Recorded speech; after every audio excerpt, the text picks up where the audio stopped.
그러면 프리랜서가 일하는 방식은 뭐다? 이렇게 자신의 분야에 맞춰서 피자 파이가 연결되듯이 앞으로 이런 프로젝트 할 거야. 거기에 필요한 사람 전문가 모여. 그러면 합체. 프로젝트 기간이 끝나면 다시 해쳐 모여.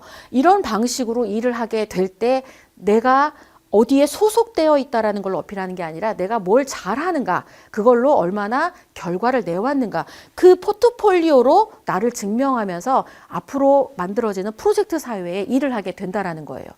그러니까 결국은 이제 정말 내가 숨을 데가 없구나. 이제 뭔가를 진짜 내 이름 걸고 뭘 해야 되는구나 라는 게 이렇게 계속 필요성과 함께 언급되고 있습니다. 이럴 때 저 회사를 위해서 얼마나 열심히 일했는지 아시죠? 정말 뼈를 묻고 싶습니다. 이렇게 얘기하는데 이러면 사장님이 무서워하십니다. 뼈는 공동묘지에 묻어야 되는 거 아시죠? 뼈를 묻지 마시고 오래 열심히 다녔다는 걸 어필하지 마시고 얼마나 매 순간 잘했는가, 그걸로 승부를 보셔야 된다는 거 기억하시고요. 그런 측면에 있어서는 나의 약점을 보완해서 뭘 하라고 하잖아요. 그러기에는 약점을 보완해서 남들이 잘하는 것만큼 중간 쫓아가면 이걸로 승부수 띄우기 어렵습니다. 뭘로 해야 된다? 진짜 아찔하게 본인이 잘하는 게 누구나 있어요. 그걸 찾아서 그 장점으로 돋보이게 하는 것, 그것도 사실 재능이거든요. 그걸 찾는 게 바로 핵심이기도 합니다. 이제 물건을 파는 시대가 아니고 재능을 파는 시대라고 하죠. 내가 가진 재능을 팔아야 되는데 여지까지 우리가 알고 있던 재능을 파는 방식이 지금 막 시대가 바뀌면서 달라지고 있는 거 기억하시죠? 그렇다면 20대 때는 뭘 팔아야 될까? 20대 때는요, 나의 시간, 맞닥뜨리는 나의 태도를 파는 거예요. 사실은 태도로 시간을 파는 거랑 똑같습니다. 그런데 30대에는요, 태도가 팔리는 게 아니라 숙련된 기술이 팔립니다. 그쵸? 이름 걸고 너 얼마나 아찔하게 잘해. 근데 40대가 되잖아요. 그러면 포트폴리오로 팔립니다. 뭐 해냈는데. 그래서 딱 그거 네가 한 거야? 그러면서 그 성과로 자신의 이름으로 막 이런 거 하잖아요. 40대 때 주로 다 그렇게 합니다. 그리고 나서 50대 이상부터는 바로 평판, 명성으로 우리가 거래되는 시장으로 바뀝니다. 지금 여러분이 어느 나이대에 있는지 한번 생각해 보시면서 나는 태도로 지금 거래가 되고 있는지, 숙련 기술이 있어서 난 기술 이거 내 업계 최강이야 라고 할 수 있는 건지, 그리고 그게 묻혀가지고 어디 있는지 모르는 게 아니라 이건 내가 했어 라고 누구한테도 얘기할 수 있는 포트폴리오로 승부를 볼 수 있게끔 준비가 되어 계시는지, 그러면서도 온오프라인으로 나에 대한 평판이 계속 좋게 누적되고 있는지, 좋은 명성을 쌓이고 있는지 한번 생각해 볼 필요가 있겠죠. 앞으로 빅데이터 시대에서 평판 경제로 넘어가고 있습니다. 이 얘기는 단순히 나에 대해서 데이터가 쌓이는 걸 넘어서 이 데이터의 결과값이 좋은 평판으로 연결돼야 돈도 많이 벌 수 있다라고 하는 이야기들이 굉장히 많은 전문가들이 이야기를 하고 있습니다. 사물 인터넷 얘기 되게 많이 나오죠. 이 얘기는 오프라인에 있는 내가 그냥 온라인에 연결된다는 뜻입니다. 뭐든지 온라인과 연결된 세상에서는요, 뭐 현실이 온라인은 가짜고 이 오프라인은 진짜고 이런 게 경계가 의미가 없습니다. 그냥 온라인도 진짜고 오프라인도 진짜입니다. 이런 세상에서 이제 코딩이 더 중요해진다고 하죠. 읽고 쓰기 능력보다. 그리고 디지털에 비춰진 모습을 페르소나라고 하거든요. 그 페르소나가 실제의 나라고 한다면 나 지금 키, 몸무게, 어느 대학 졸업하고 뭐 어느 누구의 뭐 셋째 아들, 셋째 딸 이런 거 하나도 중요하지 않아요. 그거보다 실제 온라인에 비춰진 페르소나가 훨씬 더 중요하다고 합니다.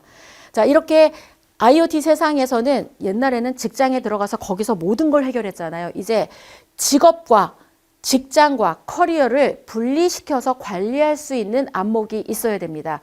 평생 한 직장에서 먹고 사는 게 아니라 앞으로 아마 한 20년 동안 최소한 서너 개, 많으면 11개 이상의 직장을 옮겨 다니면서 살게 되는 세상이 이제 일반적이 됐잖아요.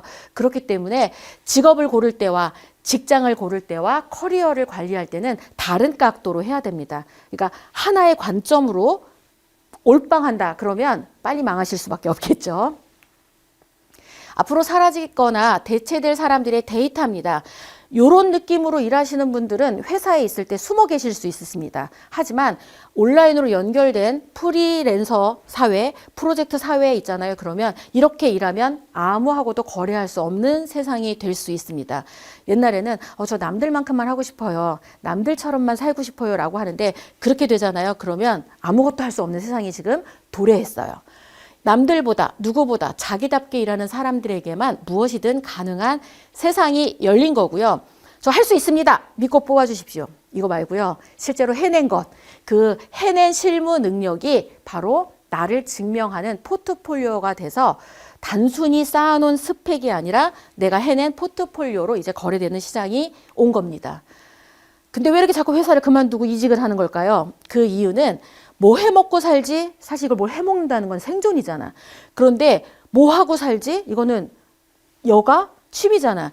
결국은 일에서 자꾸만 행복을 찾기 때문이에요. 일은 무조건 힘들어요.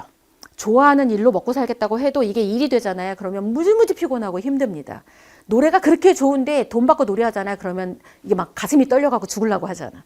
그래서 핵심은 생존과 여가를 분리시켜야 된다. 기억하시죠? 꿈과 일을 분리시킨다. 이거 되게 중요한 가치고요. 제가 원컵 브랜딩으로 여러분을 위해 준비했습니다. 과거에는 똑같이 그냥 어떻게 만들어지면 된다, 어떻게 하면 된다 하면 그대로 살면 됐습니다. 아이 로봇처럼.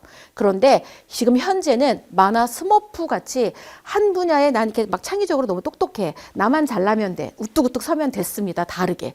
그런데 지금으로부터 앞으로의 미래는 어벤져스 팀으로 프로젝트 단위로 뭉쳤다가 헤어지는 이런 방식으로 일을 한다는 것. 결국 이미 검증되고 완성된 사람들에게 계속 일이 주어지는 사회가 될 거고요. 프로페셔널 집합체가 되지 않으면 큰일을 이뤄내기 어려운 상황이라고 보시면 되겠습니다. 자, 이럴 때 절대 대체되지 않고 꼭 나여야만 돼 라고 하는 걸 만드는 두 가지 방법 중에 하나는요. 직접 본인이 플랫폼을 차리시면 됩니다. 직접 네이버를 만드시고 직접 구글을 만드시면 돼요. 근데 무지 어렵잖아요. 그럼 나머지 두 번째는 뭐냐? 나만의 작은 비즈니스를 하되 장인의 수준으로 끌어올려서 독보적으로 눈부시게 잘해야 된다. 그러니까 결국 완전하게 승부수를 던져야 된다라는 뜻입니다. 송기령 대표님의 그냥 하지 말라는 이 책에 지금 좀 아까 보여드렸던 그런 키워드들을 잘 생각하시면 내가 지금 어떻게 일하고 있지? 아마 판단하는 데 도움이 좀 되실 것 같습니다. 결론으로 정리를 좀 해보도록 하겠습니다. 왜 퍼스널 브랜딩이 필요할까? 내 일은 나를 파는 것이다. 사실 이성적으로는 알겠는데요. 정서적으로 이해하지 못할 수 있습니다. 끊임없이 도마 위에 올려졌다가 퇴짜를 맞는 경험을 하기 전까지.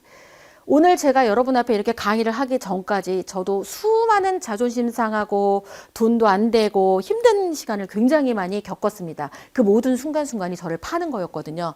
결국 이 멈추지 않고 지금까지 올 수 있었던 건 내가 원하는 기회를 잡기 위해 내가 필요한 일을 계속 하고 있는가 아닌가를 고민하면서 그거 하나 놓고 끝까지 그래 나는 파는 거야. 나를 파는 거야. 이거를 잊지 않았기 때문입니다.